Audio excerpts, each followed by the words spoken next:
এই দেখুন friends, hello friends, এই দেখুন আপনাদের সবাইকে চ্যাটার্জি ফ্যামিলি ব্লগে স্বাগত জানাচ্ছি। আপনারা সবাই নিশ্চয়ই সকলে ভালো আছেন। এই দেখুন আজকে সানডে বানিয়ে ফেলবো চিলি চিকেন আর ফ্রাইড রাইস। প্রথমে চিলি চিকেনটা দেখুন, চিলি চিকেন বানাবো। চিলি চিকেনটা ম্যারিনেট করে রেখে দেবো, কারণ আগে থেকে না ম্যারিনেট করে রাখলে এটা আমি পকোড়াগুলো ভাজতে পারবো না।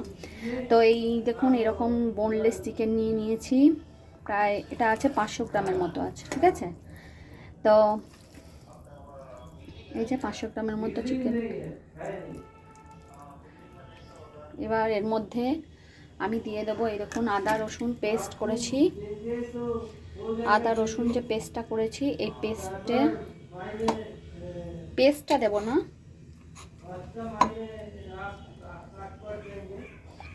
এর আদা রসুনের যে রসটা সেটা দিয়ে দেবো।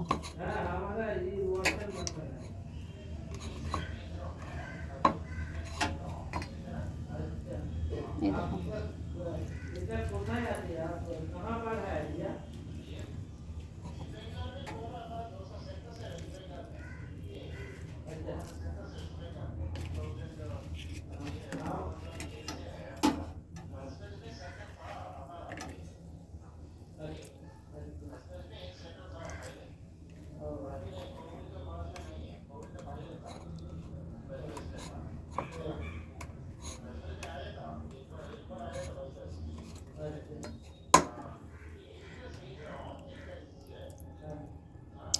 যে আদা রসুনের পেস্টটা দিলাম না, এগুলো আমার পরে কাজে লেগে যাবে। যেগুলো আমি চিপে দিলাম, এগুলো যখন আমি ক্যাপসিকাম পেঁয়াজ ভাজবো তখন আমার এগুলো কাজে লেগে যাবে। এই যেগুলো রেখে দিলাম, শুধু এর আদা রসুনের রসটা নিয়ে নিলাম। এই যে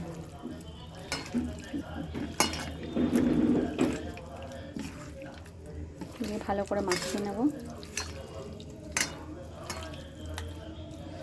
এরপর দিয়ে দেবো এতে, দেখুন কি কি দিচ্ছি। দেখুন পরিমাণ মতো নুন দিয়ে দেবো,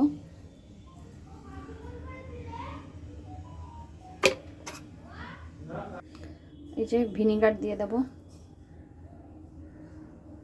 এটা আন্দাজ মতো দিতে হবে। 500 চিকেন যেহেতু এটা দিলাম, 500 গ্রাম চিকেনে।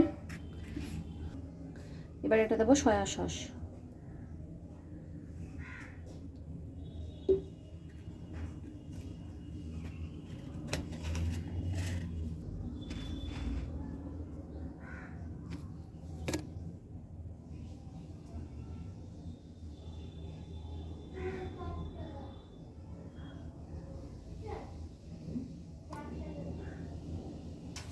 একটা ডিম ফাটিয়ে দিয়ে দেবো।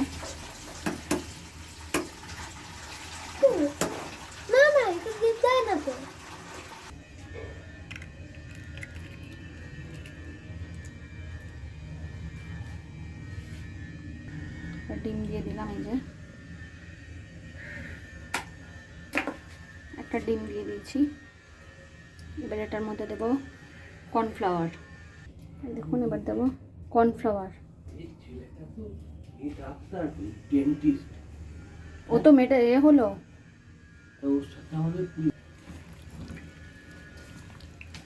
দেখুন সবগুলো একসাথে মাখিয়ে নিচ্ছি। ওর থেকে বেটে তো, হ্যাঁ ওর থেকে তো বেটে। কত হাইট, শর্ট ওর মায়ের মতো হাইট।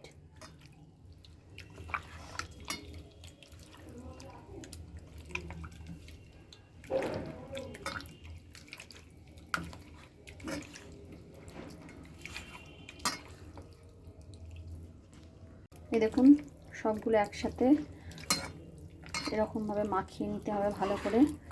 মাখিয়ে মোটামুটি 1.5 থেকে 2 ঘন্টা এটা রেস্টে রেখে দেবো, যাতে ভালো করে এর ভেতরে এগুলো যায়। এরপর ময়দাও একটু দিতে হবে, কারণ এটাতে ভাজতে গেলে অতটা ভালো পকোড়ার মতো জিনিসটা হবে না। তো আমি একটু ময়দাও দেবো এর মধ্যে। কর্নফ্লাওয়ারটা দিয়েছি, কিন্তু ময়দা একটু দিতে হবে এর মধ্যে। তো ময়দাটা যখন আমি ভাজবো তখন দিয়ে দেবো, আপনাদের দেখাবো। এখন এটা এরকমভাবেই থাকুক রেস্টে। এই যে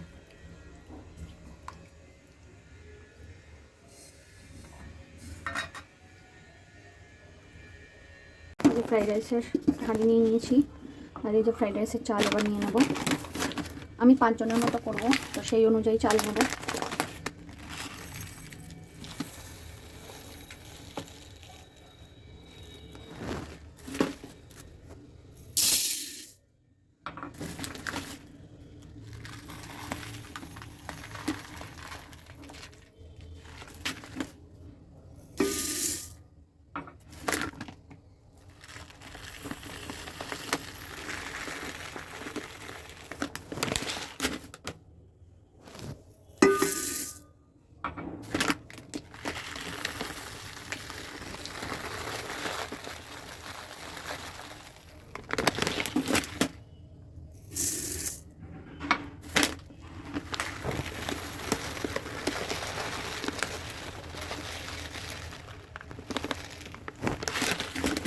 চার না 5 জনের মতো করবো আমি, 5 জন।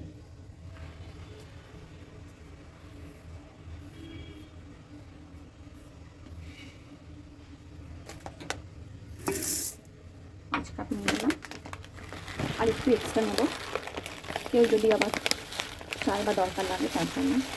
আর এই চাল তো বেশি বাড়ে না।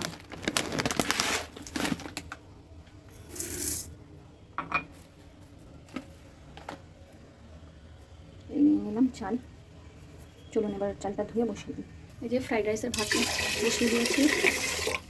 ফ্রাইড রাইসের চাল বসাতে গেলে একটু বেশি করে জলটা দিতে হবে, কারণ বেশি যত ভালো জলটা বেশি থাকবে ভাতটা তত সুন্দর হবে।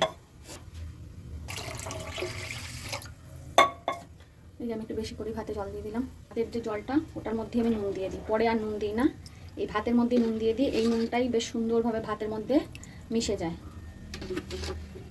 পরে নুন দিলে কি হয়, এক একটা ভাতেতে নুন পড়ে, এক একটা ভাতের মধ্যে নুন পড়ে না রাইসের মধ্যে, তখন মুখে লাগে এক একটা রাইস বেশি নুন, এক একটা রাইস কম নুন।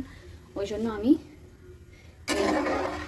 রাইসের মধ্যে নুনটা দিয়ে একটু ফুটিয়ে, যখন ভাতটা হবে না পুরো ভাতটা বেশ একটু নুনটা সমানভাবে প্রত্যেকটা ভাতেই সমানভাবে হবে। ওই জন্য যখন ভাতটা বসাই তখন নুনটা দিয়ে দিই। ওটা আপনাদের মানে ওটা পরিমাণ মতো দেখে বুঝে দিতে হবে, নাহলে বেশি দিলে আবার ভাতে বেশি নুন হয়ে যাবে। যেমন জল যেমন চাল তেমন নুন দিতে হবে। ভাতটা ফুটুক, ভাতটা হোক, তারপর আবার আসছি। এই দেখুন, সেদিনে নার্সারিতে গেছিলাম, আপনাদের দেখালাম। এই যে এই গাছটা কিনেছি, বন্ধুরা কেমন হয়েছে কমেন্ট করে জানাবেন। এটা একটা বাহারি গাছ, ওপরের পাতাগুলো লাল হচ্ছে আর নিচের পাতাগুলো সবুজ। এই যে কি সুন্দর দেখতে। দেখুন আরেকটা এই যে কাগজ ফুলের গাছ নিয়েছি, এটা বললো পাহাড়ি অঞ্চলে হয় এই কাগজ ফুলটা। এই যে দেখুন এই যে এই ফুলটা কিনেছি, কি সুন্দর লাগছে দেখুন। এই একটা গাছ, আর একটা জবা, বড় লাল জবার গাছ। এটা কুড়ি হয়েছে, ফুলটা হলে পরে দেখাবো, যখন ফুটবে তখন দেখাবো। আর এই যে দুটো বেল চারা কিনেছি, বেল ফুলের চারা, এখন বড় হয়নি, ছোটো ছোটো। আর এটা একটা 12 মাসের গন্ধরাজ, এটা 12 মাসের গন্ধরাজ। আর এটা কি ফুলের, এটা কি গাছ আপনারা যদি কেউ জানেন বা কারো জানা থাকে তাহলে আমাকে কমেন্ট করে জানাবেন। এটা কিন্তু খুবই মানে রেয়ার গাছ। এটা দেখুন পুরো বেলপাতার মতো 3টে করে পাতা, এবং খুব কস্টলি গাছটা, ভীষণই দামি। তো দেখুন গাছটা দেখে কারো যদি জানা থাকে আমাকে কমেন্ট করে জানাবেন যে এই গাছটা কী গাছ। আমি এখন জানাবো না, যাদের জানা থাকবে আমাকে জানাবেন, পরে আমি জানাবো। এই গাছটাও কিনেছি, আর এই গাছটাও কিনেছি। এই দেখুন এই গাছটাও কিনেছি। এই দেখুন এই গাছটাও কিনেছি। এটাও যদি কারো জানা থাকে, আমি এখন এটা বলবো না, এই গাছটা যদি কারো জানা থাকে তাহলে আমাকে কমেন্ট করে জানাবেন। এটা কী গাছ আমাকে একটু কমেন্ট করে জানাবেন যদি কেউ জানেন, তারপর আমি পরে বলবো আপনাদের যেটা কী গাছ কিনেছিলাম। এই দেখুন এর মধ্যে এই গাছের নিয়মই হচ্ছে সাইডে কোনো আগাছা বসাতে হবে, ওই জন্য ওরা আগাছা বসিয়ে রেখেছে। এখন এগুলো টবে দিতে বারণ করেছে, বলেছে গরমকাল এলে তখন টবে দিতে, বেশি জল দিতেও বারণ করেছে, বিশেষ করে এই দুটো গাছ। এখন এটা প্লাস্টিক খোলাই হয়নি।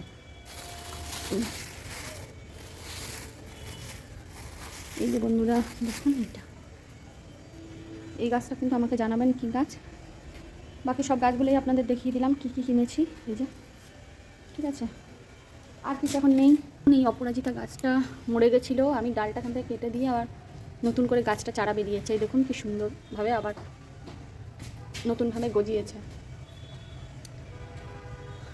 এই একটা অপরাজিতা গাছ হচ্ছে, আর এইখানে দেখুন একটা এই যে একটা চীনের জবা হয়েছে।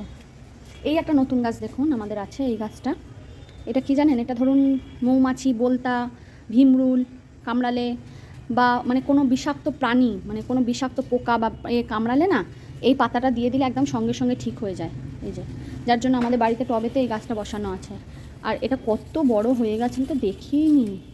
এই দেখুন কত বড় হয়ে উঠছে গাছটাই দেখুন। এটা মানে এই গাছটার ওপর করে বড় হয়ে উঠে গেছে গাছটা। এই যে এই হচ্ছে এই গাছটার এই গাছগুলো খুবই বাড়িতে রাখা দরকার, কখন কি দরকার লাগে। আরও গাছ আছে, আগে তো আপনাদের ভিডিওতে দেখিয়েছি। এখন এই পর্যন্ত থাক, চলুন আমার ভাতটা বোধহয় হয়ে গেল, বিরিয়ানির ভাতটা। ও বিরিয়ানি না, সরি, আগে একদিন বিরিয়ানি বানিয়েছিলাম তো ওই জন্য বললাম বিরিয়ানির ভাত। না বিরিয়ানি নয়, ওটা হচ্ছে ফ্রাইড রাইসের ভাতটা। এই দেখুন ভাত ফুটছে, কত জল দিয়েছিলাম এই দেখুন, চালগুলো লম্বা আছে।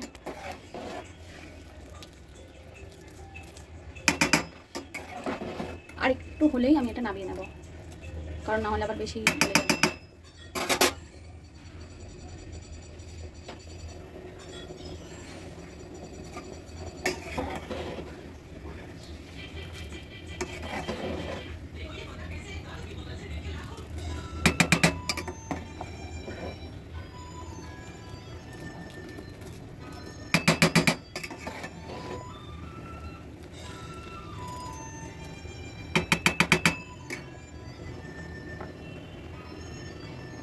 আরেকটু হবে।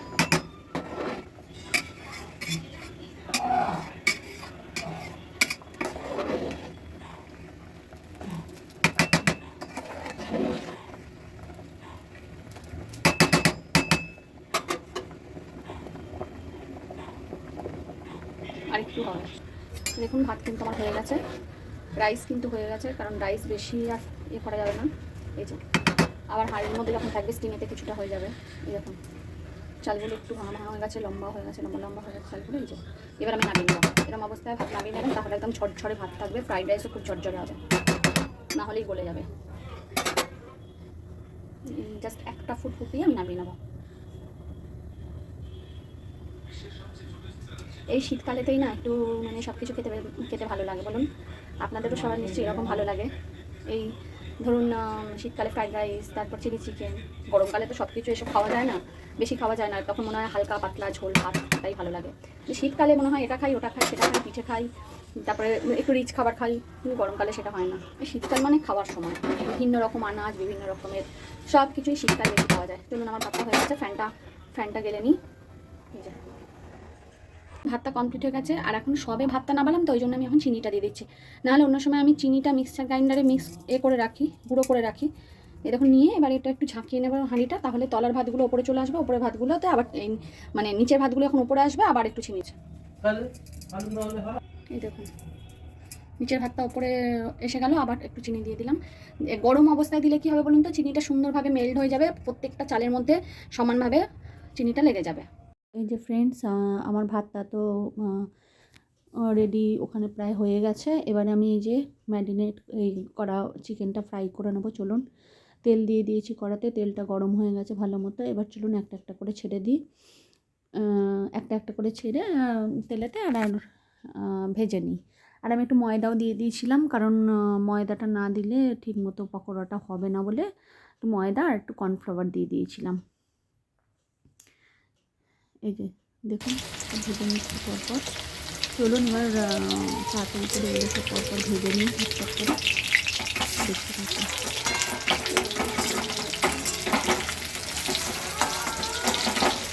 সব পকোড়াগুলো আমি ভেজে নেবো আস্তে আস্তে করে।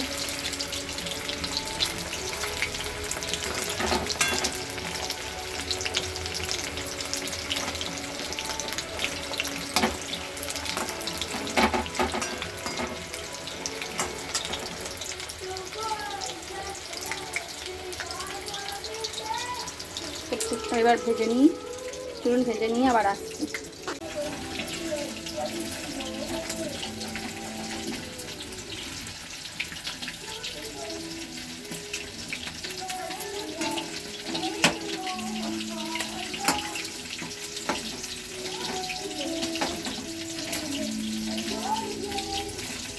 এই যে ফ্রেন্ডস দেখুন এইভাবে পেঁয়াজগুলো কেটে নিয়েছি, লঙ্কাগুলো মাঝখান থেকে কেটে নিয়েছি, এই লঙ্কাগুলো দিলাম, কুচিয়ে দেবো না, বেশি ঝাল হয়ে যাবে, খেতে পারবে না। ক্যাপসিকাম এইভাবে কেটে নিয়েছি, পেঁয়াজগুলো কেটে নিয়েছি। দেখে না ভাজা কমপ্লিট করে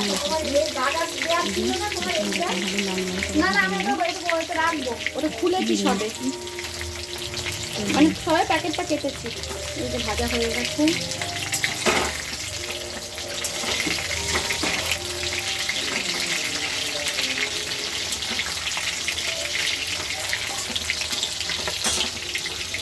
এখন পকোড়াগুলো সব ভাজা হয়ে গেছে, লাল লাল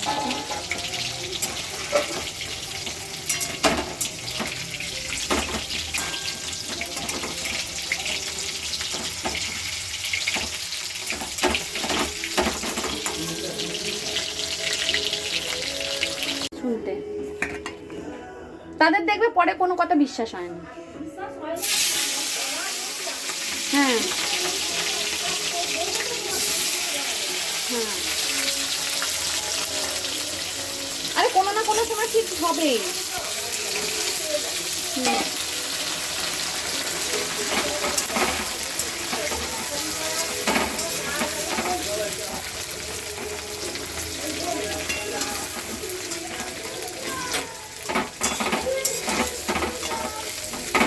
ভেজে নিচ্ছি সব একসাথে, পেঁয়াজ ক্যাপসিকাম লঙ্কা সব একসাথে ভেজে নিচ্ছি।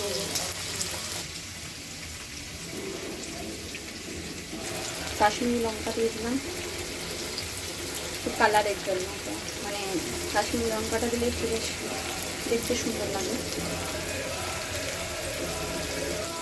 যে স্বাদ মতো নুন দিয়ে দিলাম,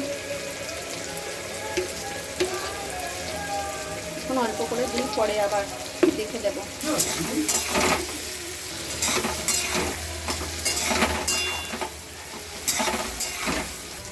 এই যে একটু জল দিয়ে দেবো। হ্যাঁ, সাদা আলুর তরকারি আর লুচি দারুণ লাগে। এই দেখুন, এতে জল দিয়ে দিলাম, জল দিয়ে দিলাম একটু, এবার ফুটুক, তারপরে এইসব জিনিসগুলো দেবো। দেখুন কর্নফ্লাওয়ার দিয়ে দিচ্ছি,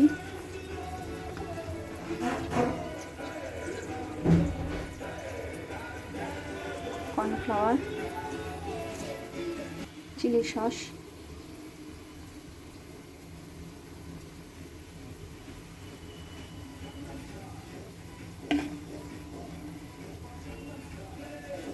সয়া সস, এগুলো সবই যেরকম মাংসটা আপনারা বানাবেন, মানে পকোড়াটা যতটা হবে সেরকম বুঝে একটু দেবেন। আমি এই যে 500-র জন্য এরকম অল্প করে দু চিপির মতো দিয়েছি এটা সয়া সসটা, চিলি সসও 2 চিপি, আর দিয়ে দেবো এই যে টমেটো কেচাপ, টমেটো সস দিয়ে দেবো।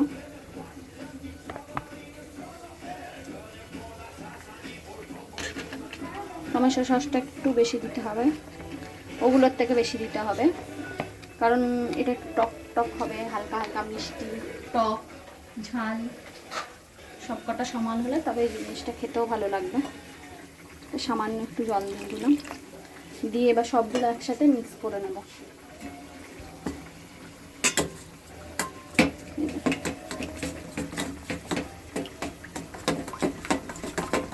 এখন আমি অত মানে সাজিয়ে গুছিয়ে রান্নাঘরে কিছু আপনাদের ভিডিও দিই না। আমি বাড়িতে যেরকমভাবে রান্না করি, আমার বাড়িতে যেরকমভাবে রান্না হয় আমি সেরকমভাবেই আপনাদের ভিডিওগুলো শেয়ার করি।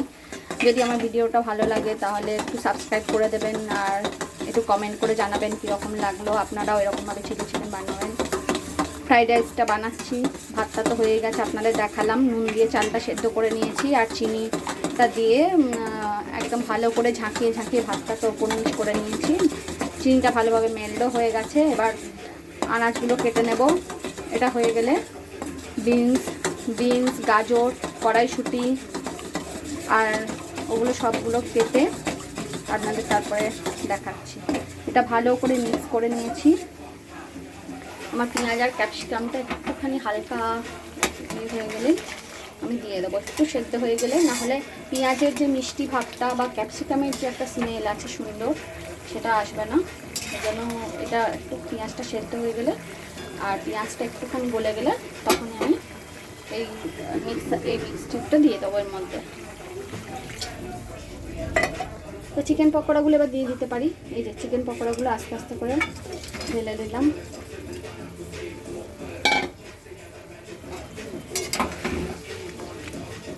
আমার ছেলে এত জোর গান চালিয়েছে কম্পিউটারে, আমি জানি না আমার কথাগুলো কতটা আপনারা পরিষ্কার বুঝতে পারছেন। ও রবিবার হলে ছুটির দিন একটু গান শোনে।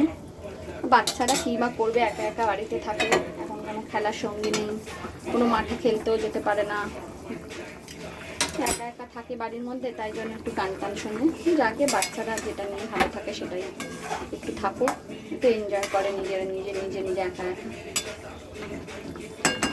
দেখুন এটা ফুটছে, আর একটু মনে হচ্ছে জল দিতে হবে, দিয়ে দিলাম। এবার এটা ফুটবে, তারপর আমি এই মিক্সারটা দিয়ে দেবো। ফুটুক এটা। এই দেখুন এটা দিয়ে দিলাম, এটা দিয়ে দিলাম। এই যে দিয়ে দেখুন কীরকম হয়েছে, দেখুন কি সুন্দর হয়েছে। কেমন হয়েছে চিলি চিকেনটা জানাবেন। দেখুন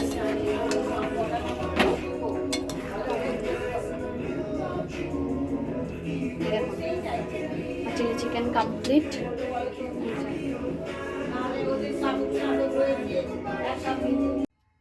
কড়াই সাদা তেল আর ঘি দিয়েছে তো, যে কড়াতে একটু সাদা তেল দিয়ে দিয়েছি আর ঘি দিয়ে দিলাম। এই যে আমি এখানে 2 চামচের মতো ঘি দিয়েছিলাম, কারণ আমরা একটু লাইটলি খাবো, বেশি ঘি খাবো না। এটা রাইসের জন্য তৈরি করছি। আর দারচিনি, ছোটো এলাচ আর লবঙ্গ দিয়ে দেওয়া হলো। তারপরে এবার এটা একটু ভাজা ভাজা হয়ে যাবে, ভাজা ভাজা হোক। তারপরে এর মধ্যে সমস্ত যে আনাজগুলো কেটে রেখেছি সেগুলো দিয়ে ভাজবো। আনাজগুলো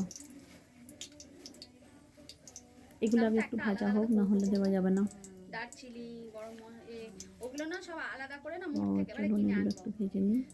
মোড়ের এগুলো কি সুন্দর গো, সবুজ সবুজ এলাচগুলো, খুব ভালো এলাচ। কি বাস। লবঙ্গ দিয়ে দিলাম। লবঙ্গগুলো একটু বাছতে হচ্ছিল, কারণ লবঙ্গর মুখে একটা ফুল থাকে, ওই ফুলটা ফেলে দিলাম, ওই জন্যই একটু দেরি, এই জন্য একটু হলো লবঙ্গগুলো দিতে।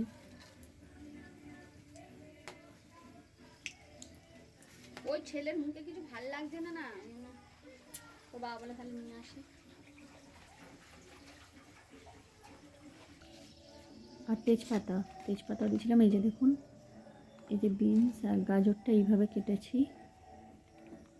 এই যে গাজরগুলো একটু সরু সরু করে কেটেছি, আর বিনসগুলো এইভাবে কেটেছি। এই যে এইভাবে দেখুন, একটা তেচ্ছাভাবে এই যে এইভাবে কেটেছি। আমি এইভাবেই কাটি। কড়াইশুঁটি দিয়ে দেবো, সবগুলো দিয়ে এবার ভেজে নিয়ে আর তেজপাতাও দিয়েছিলাম। তেজপাতা তো দিতেই হবে, ফ্রাইড রাইসে এগুলো তো মাছ দিতেই হবে। দিয়ে তারপর এগুলো ভালো করে ভেজে নিয়ে তারপর কীভাবে ভাতের সাথে আমি মেশাচ্ছি বা কীভাবে ফ্রাইড রাইসটা করছি আমি দেখাচ্ছি। একটু সামান্য নুন দিলাম, কারণ ভাতের মধ্যে আমার অলরেডি নুন আগে থেকেই দেওয়া ছিল, ওই জন্য যাতে আনাজগুলোর মধ্যে একটু নুন যায়, ওই জন্য সামান্য একটু নুন দিলাম, বেশি না, অল্প করে নুনটা দিতে হবে। এই যে তেজপাতা দিয়ে দিয়েছি। ভালো করে ভেজে নিই।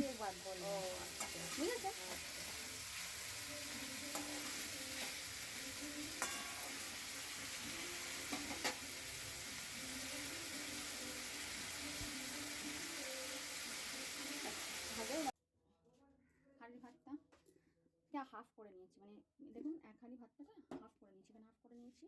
এখানে আমি অন্যরকম প্রসেস করি। দেখুন ভাজা হয়ে গেছে, কড়াই সব ভাজা হয়ে গেছে। কাকিমা কিশমিশ কাজু দেওয়া হয়নি তো, কাজু কিশমিশ, আচ্ছা ঠিক আছে আমি দিয়ে দিচ্ছি।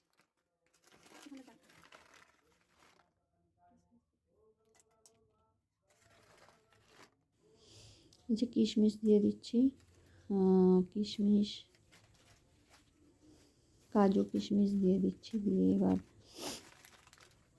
কাজুগুলোকে একটু ছোটো ছোটো করে আমি ভেঙে নিই, গোটা কাজু দিই না, আমি একটু ছোটো ছোটো করে ভেঙে নিই, তাহলে বেশ ভালো লাগে। প্রত্যেকটা ভাতের সাথেই প্রত্যেকটা ভাতের যে গালটা মানে সবাই খাবে সেইটাতেই প্রত্যেকেরই মুখে একটু করে লাগবে।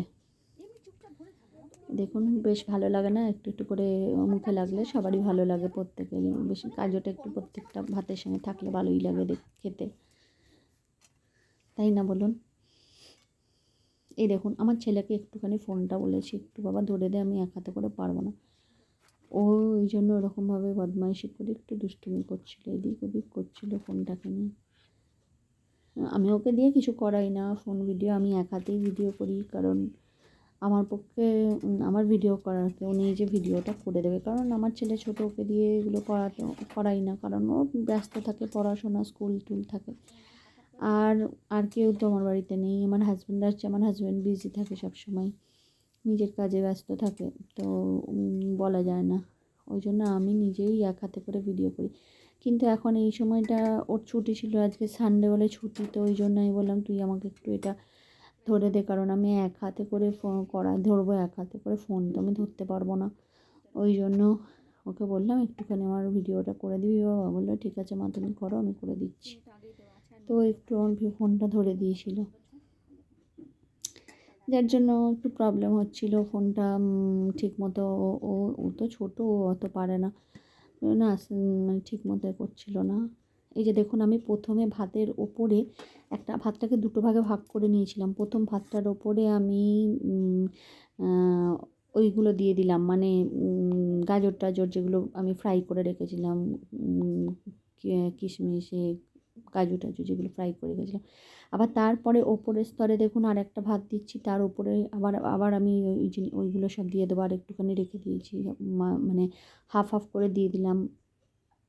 দিয়ে আমি কি করব, দিয়ে এরপরে আমি এটাকে সব একসাথে মেল্ট করে নেবো, মিক্স করে নিয়ে আমি এটা, আমার প্রসেসটা পুরো অন্যরকম। অনেকে কড়াতে করে নেড়ে করে, কিন্তু আমি অনেকটা যেহেতু করবো, ওই জন্য আমি যখন অনেকটা করি এইভাবেই করি। আর এইভাবেই হয় আমার। তো যেহেতু এক হাঁড়ি করবো, অনেকটাই হবে, প্রায় 5-6 জন আমরা মানে 6 জন মতো খাওয়া হবে। হ্যাঁ, এ তো সেই জন্য একটু বেশি করেই করতে হবে আমাকে। 6 জন খাবে, প্লাস ধরুন আবার আমার দেওয়ারও আছে, দেবো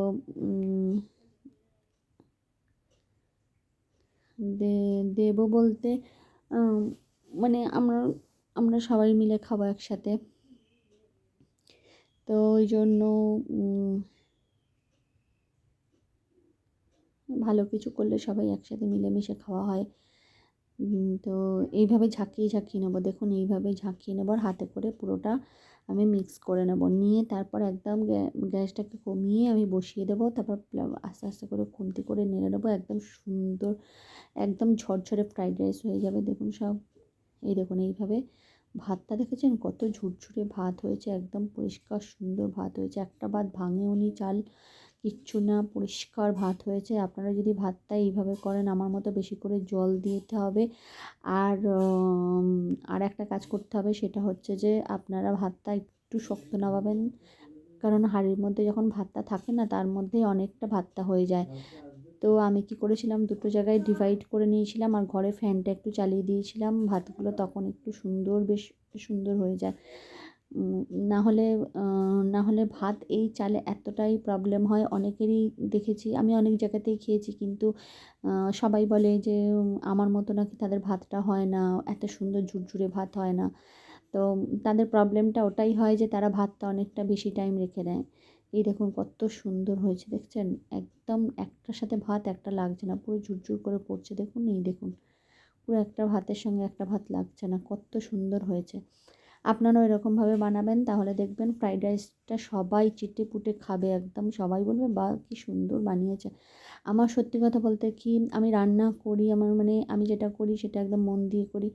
তো সব মন দিয়ে যে জিনিসটাই করা হোক না কেন, সেটাই ভালো হয়ে যায়।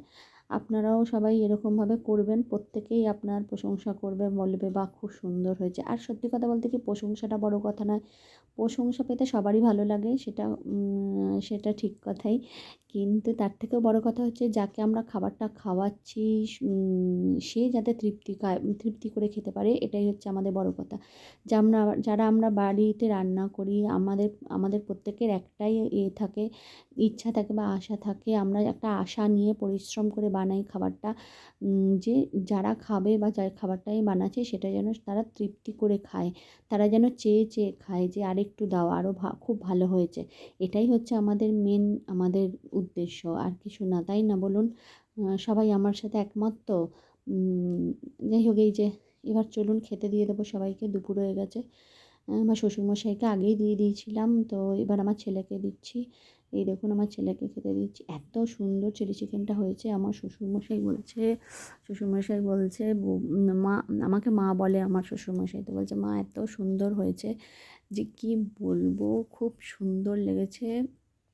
আমার শ্বশুরমশাই বলছে খুব ভালো হয়েছে, ফ্রাইড রাইসটাও যেমন ভালো হয়েছে, চিলি চিকেনটাও সেরকম হয়েছে।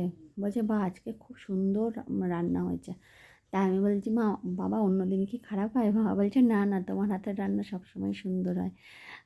তো যাই হোক, ভালোই লাগে শুনতে যখন বাবা, মানে আমার শ্বশুরমশাই আমাকে এইভাবে বলে। সত্যি ভালো লাগে। শ্বশুরমশাই কেন, যে কেউ কমপ্লিমেন্ট কেউ করলে, কমপ্লিমেন্ট পেতে কার না ভালো লাগে বলুন? চলুন, তাহলে আমি এখানে ভিডিওটা শেষ করছি। এবার আমিও খেয়ে নেবো, খেয়ে নিই, সবাইকে খেতে দিয়ে দিই। এবার আমার ভিডিওটা যদি ভালো লাগে প্লিজ আমার চ্যানেলটা সাবস্ক্রাইব করবেন, আর ভিডিওগুলো দেখবেন, আমার সঙ্গে থাকবেন, পাশে থাকবেন।